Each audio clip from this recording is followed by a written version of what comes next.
गांधी एक व्यक्ति है जिसके कहने पे पूरा भारत एक हो सकता है, इसी को विलेन बना दो। अंग्रेजों ने गांधी को ही विलेन बना दिया। यकीन मानिए, अगर भगत सिंह जिंदा होते ना, भगत सिंह लाहौर में घुस के मारते जिन्ना को। एक टेबल पे बैठ के भारत पाकिस्तान का विभाजन कर दिया, इसे लाइन खींच के कहा पुलिस स्टेशन कौन है, पास का पुलिस स्टेशन, अच्छा ये ऐसे ऐसे पुलिस स्टेशन यहाँ पे, लाहौर दे दो इसको। लाहौर दे दिया गया था भारत को। तो 80 साल के बूढ़ा को 2 गोली मार दिए। हम लोग 80 साल के बूढ़ा आदमी को धक्का नहीं मारेंगे।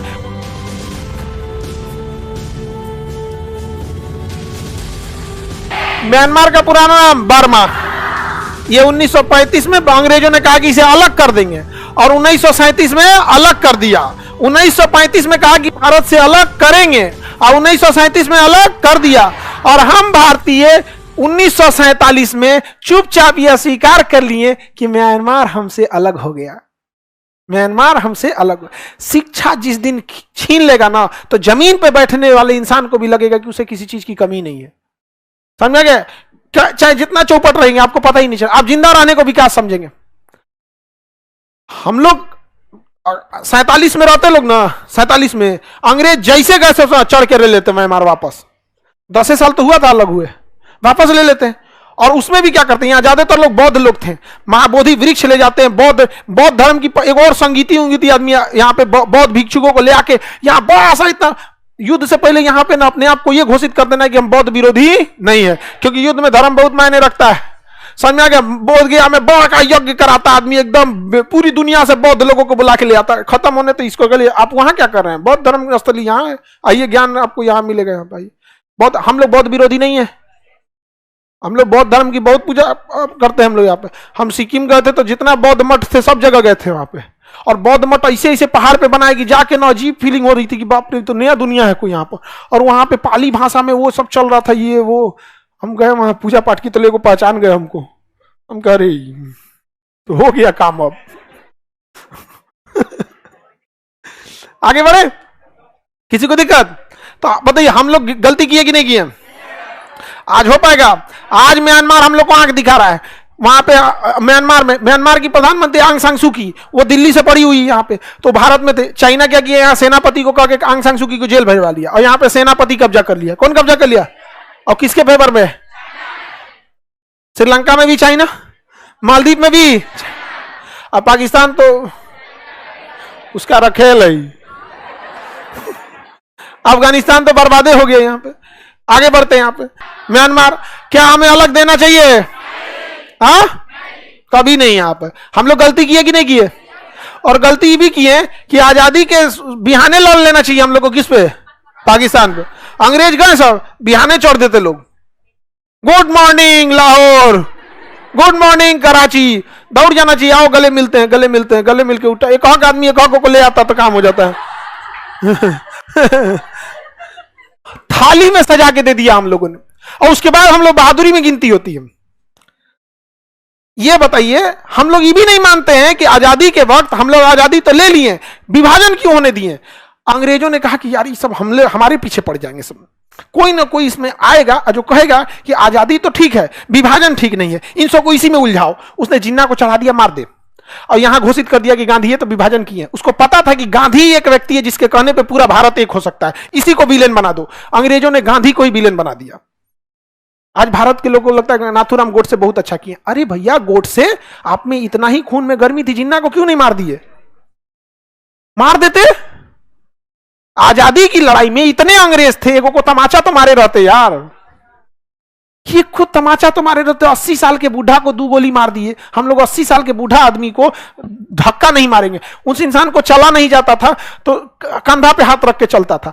अमूमन आदमी की हाइट क्या रहती है? ज्यादा रहती है, कंधा पे हाथ रखना थोड़ा मुश्किल रहता है। तो आभा, मनु, ऐसे जो आश्रम की महिला थी, तो उसको लालछन लगा दिया चरित्र पे। देख रहे हो, महिला के हाथ पे रख के चल। अरे यार, बूढ़ा आदमी है 80 साल का, आप क्या चाहते हो उसके साथ?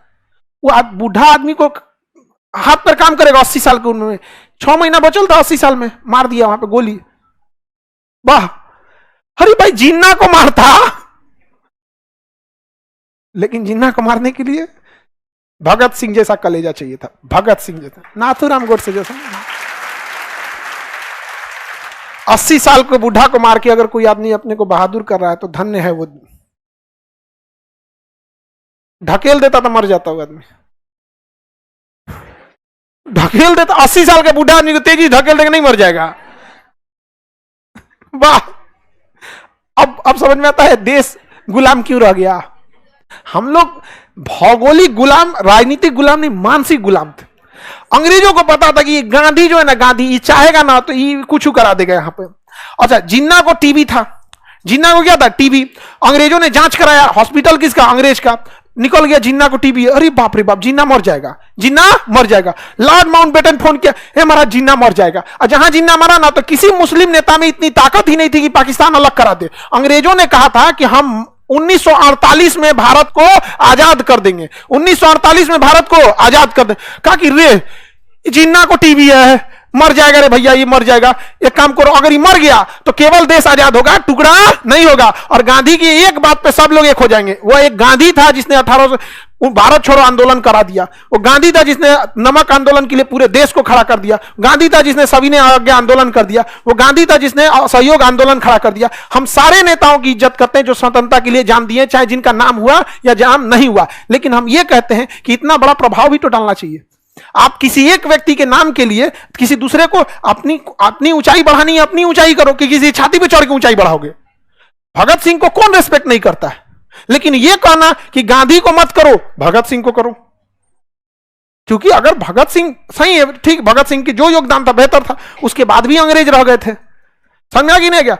तो अंग्रेजों ने कहा कि 1948 में देश आजाद करेंगे ना, तो जिन्ना मर जाएगा और गांधी विभाजन होने नहीं देगा। तो उन्होंने जिन्ना को बताया ही नहीं कि तोरा टीबी है। कह दिया खांसी हो गया, बलगम खांसी, कहा कि दवाई दिए, दवाई देने निपट जाएगा। यहां पे आनंद फानन में लॉर्ड माउंटबेटन आया और कहा विभाजन कर, विभाजन कर। एक टेबल पे बैठ के भारत पाकिस्तान का विभाजन कर दिया, इसे लाइन खींच के। कहा पुलिस स्टेशन कौन है, पास का पुलिस स्टेशन, अच्छा ये ऐसे ऐसे पुलिस स्टेशन यहाँ पे, लाहौर दे दो इसको। लाहौर दे दिया गया था भारत को। तो रेड क्लिफ को कहा गया कि पाकिस्तान में तो कोई शहर ही नहीं बचेगा। कहा कि नहीं बचेगा, कराची बचेगा। कहा कि बस एगो कराची बचेगा। भारत में देखिए बंबई बचेगा, पूना बचेगा, मद्रास बचेगा, कलकत्ता बचेगा, नागपुर बचेगा, दिल्ली बचेगा, लखनऊ बचेगा, कलकत्ता बचेगा, अमृतसर बचेगा, जोधपुर बचेगा। इतना सारा शहर, एगो शहर और पाकिस्तान को दे दीजिए। तो मिटा दिया रबर से, लाहौर दे दिया उसको। धाए धाए विभाजन इतना तेजी से हुआ है जिसका कोई हद नहीं। अब बताया क्या गया है, जब संसद से प्रस्ताव पारित होता है कि 1948 में देश आजाद होगा, तो क्या जल्दी थी। सुभाष चंद्र बोस की मृत्यु हो चुकी थी, जितने क्रांतिकारी थे सबकी मृत्यु हो चुकी, जल्दी जल्दी भागा सबकी। जिन्ना ही है जो बांट सकता है, धाए से विभाजन किया, जिन्ना को दिया, ले जो ले जो, जोन मिल रहा ले जो। वो कह रहा कि और चाहिए, मने मन सोचने मर जी तो छाती खराब हो गई तो, लेकिन कुछ बोल तो नहीं रहा था। कोई बात नहीं, कोई बात नहीं, पूर्वी पाकिस्तान भी चाहिए, हाँ हाँ ले जाइए, इसको भी ले जाइए, ले जाइए, लेके भेज दिया। ठीकरा फोड़ दिया किस पे, गांधी पे। समझ में आया, अंग्रेज का काटल 100 साल बाद लहरता है। इंग्लैंड में तो इसका बवाल भी हुआ था। इंग्लैंड के लोगों ने कहा दिया इतना जल्दी क्या जरूरत है आजाद करने की। उसने कहा कि ना ना ना, इस सबको अगर विभाजन नहीं होगा ना, विभाजन अगर नहीं हुआ रहता तो हम लोग किधर लड़ते, लोग म्यांमार की ओर। विभाजन नहीं होता तो किधर लड़ लेते, म्यांमार। उसके बाद कहते कि मेरा कोहिनूर हीरा, मेरा पैसा, मेरा सब कुछ। उसने कहा ना ना ना ना, तुम इसी में लड़ो। किसमें लड़ो, इंडिया पाकिस्तान। हम लोग किसको दोषी समझते हैं। अब जब देश मानसिक गुलाम हो जाएगा तो उसका कोई उपाय नहीं, कोई उपाय नहीं। और अगर हम लोग हकीकत बोलेंगे ना तो कहेगा कि यह समझ गए कि नहीं, हमको कोई टांग खींचेगा तो हम टांगे चला देते हैं। ले छोड़ाएंगे क्या लिए, हम टांग खींचेगा कोई, छोड़ाएंगे फिर टांगवा पकड़ लेगा, कचर देते भाई छोटा कहीं का। समझ गए कि नहीं, दोबारा कैसे पकड़ेंगे, वहां पे कचर देंगे उनको। यहाँ पे हमरा से कोई कहे ना नाथूराम गोडसे, हम कहे भगत सिंह, 80 साल के बूढ़ा आदमी को गोली मार देना। सामने बगल में था लॉर्ड माउंटबेटन, जिन्ना। यकीन मानिए अगर भगत सिंह जिंदा होते ना, भगत सिंह लाहौर में घूस के मारते जिन्ना को, घूस के मारते। देश भगत सिंह का है, नाथूराम का नहीं। लेकिन दिक्कत जानते हैं क्या, गांधी को मानने वाले भी गांधी की तरह होते हैं, दूरदर्शी सोच के। अब नाथूराम को मानने वाले भी नाथूराम की तरह ही होते हैं कि बाहर में गया लॉजिक, बाहर में गया दिमाग, मरतो तो रहा जो। समझ में गया। तो हम लोग को क्या फर्क पड़ता है, शिक्षक को हमेशा पढ़े लिखे लोग ही पसंद करेंगे। हम लोग शिक्षक कभी भी पढ़े लिखे लोग ही उसे पसंद करेंगे।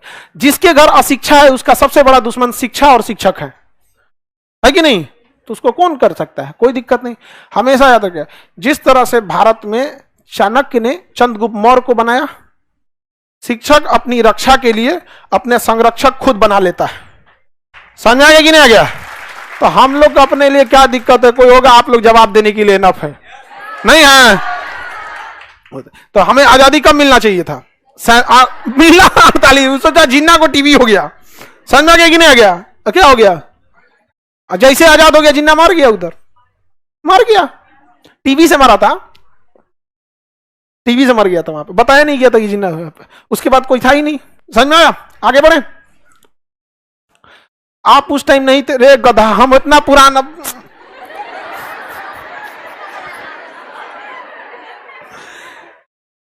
विभाजन हो गया, यही इस बात का प्रमाण है कि नहीं थे। नहीं समझ में आया?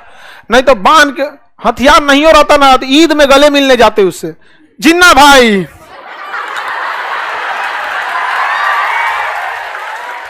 तीन बार गले मिला जाता है ना, यहां पकड़ के आई सुपीरियर भेनाकावा महाधमनी, दांते पकड़ के घींचो, छोड़ा तुम, छोड़ा लेके चल जो, तू छोड़ा, छोड़बे ना करे आदमी। नहीं समझे? क्या करोगे? खूब से को मार दोगे हमको भी। कौन सा अमर होके आए हैं?